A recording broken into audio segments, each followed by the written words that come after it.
Hey everyone, James here. In the year 1900, an author by the name of L. Frank Baum and an illustrator by the name of W. Denslow would publish a little story you may have heard of before, about a young girl from Kansas who gets swept on an adventure to a magical land filled with witches, flying monkeys, and munchkins, the wonderful Wizard of Oz. And now, over 120 years later, The Wizard of Oz has enchanted audiences around the globe through sequel books written by Baum himself, as well as multiple adaptations of his work through stage and screen, arguably the most famous of which came in 1939 from MGM and starred Judy Garland. For years now, many have shouted from the mountaintops about how perfect of a movie The Wizard of Oz is, and how there will never be another Oz adaptation as popular, as well received, and as culturally impactful as this one was. However, I do have to ask,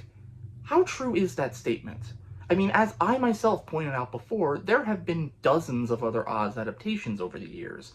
Prequels, sequels, reimaginings, stage shows, freaking ice capade shows. Do none of those reach the same bar as the 1939 movie? Well, this year I decided, let's look at them and find out. All this month during VEDS, I'm going to be embarking on a little project that I lovingly entitled The Oz Files, looking at a bunch of different Oz adaptations over the years to hopefully determine, from a completely subjective point of view, if there are any Oz adaptations that succeed the MGM classic, ranging from the mild to the... I'm talking Oz in flames! Burn, baby, burn! But before we get to any of that, I think it best to at least take a quick look at the reigning champion of this series, the 1939 Judy Garland Victor Fleming classic, The Wizard of Oz.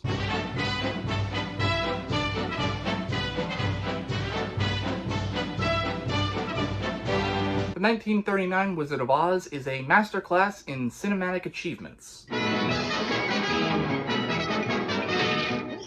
That's all, folks.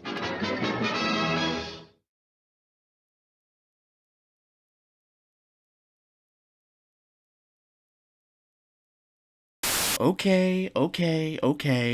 I'll elaborate a little further. But really, what else is there to say about The Wizard of Oz that hasn't already been said these last 80 years? Yes, the visual effects are a masterclass in practical effects. Yes, Glinda is one of cinema's greatest villains. You've always had the power to go back to Kansas. Then why didn't you tell her before? Because she wouldn't have believed me. Yes, the performances from everyone in this movie are god-tier iconic. Yes, If I Were King of the Forest is terrible. Oh, and a couple of other things. Yes, the Scarecrow has a gun in this scene. No, nobody hanged themselves during this scene. And yes, obvious stunt doubles are obvious. This movie has been parodied to hell and back. Some good. You've always had the power to go back to Kansas. Excuse me? Just click your heels. Click my heels? Listen, baby talk, I'm about a hair away from punching you in the face! And some bad. So now we all know what we want. A brain, a heart, The nerve. bio department. And has been reviewed to death as well. Like anyone really needs someone else's opinion on whether or not they should see this movie. Just to cover my base here, if you for some reason have never seen The Wizard of Oz, do yourself a favor and watch it at least once.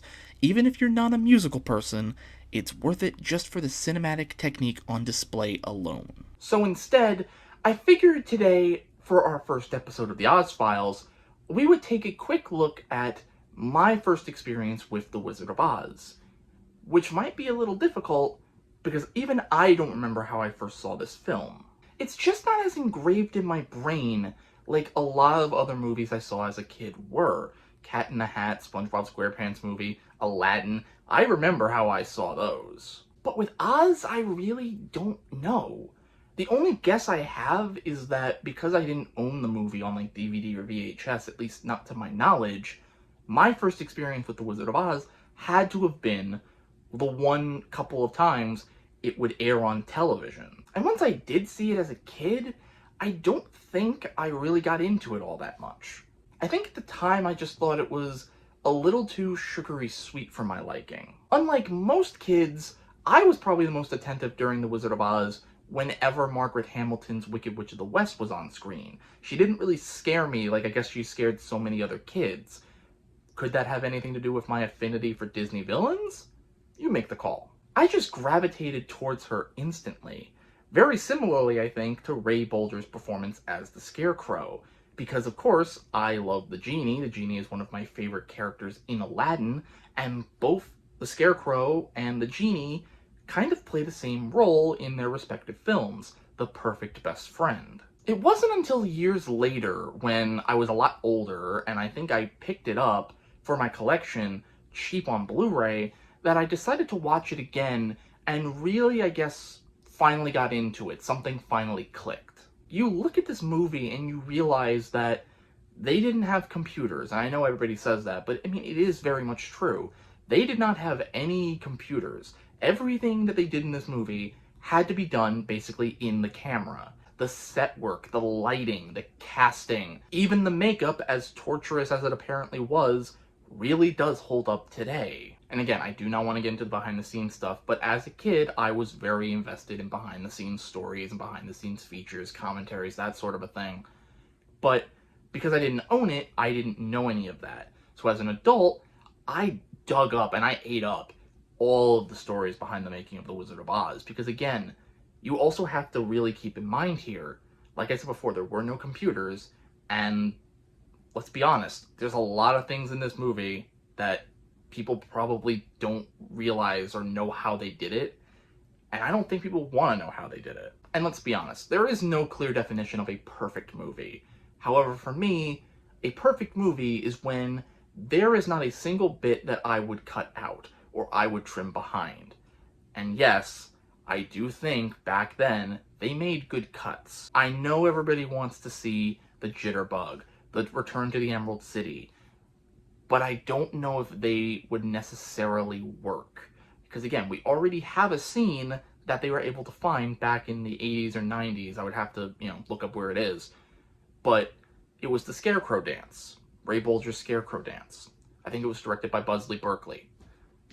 And I'm sorry, it's not that good. It kind of goes way too far off the deep end to almost becoming comical, cartoonish, and farce. And I'm just not really a fan of like, oh, we're gonna reverse the footage, play back the footage, speed up the footage, slow it down. It never worked for me. It's an impressive looking scene, and I think it works fine as an extra, but I think if you tried to re-edit that back into the movie, it would kind of just grind the movie to a complete halt. So here we are, everybody. We're at the end of the first episode of the Oz Files. Here we are at our tier list. I will leave a link to the tier list in the description of this video if you want to make your own tier list and let me know what they are. But here are all the things we are going to cover. Some of them may or may not be blurred, depending on if I feel like doing it. But here's The Wizard of Oz, and I feel like there is no other way to rank the reigning champ but with an S rank. But the real question here is, will it be dethroned? Well, for that, you'll have to tune into our next episode of the Oz Files, coming soon during VEDS, where we will be looking at Joel Schumacher's The Wiz. But for now, I leave it to you guys in the comments down below. Leave any memories you have of The Wizard of Oz in the comments down below. Leave your opinions on The Wizard of Oz in the comments down below.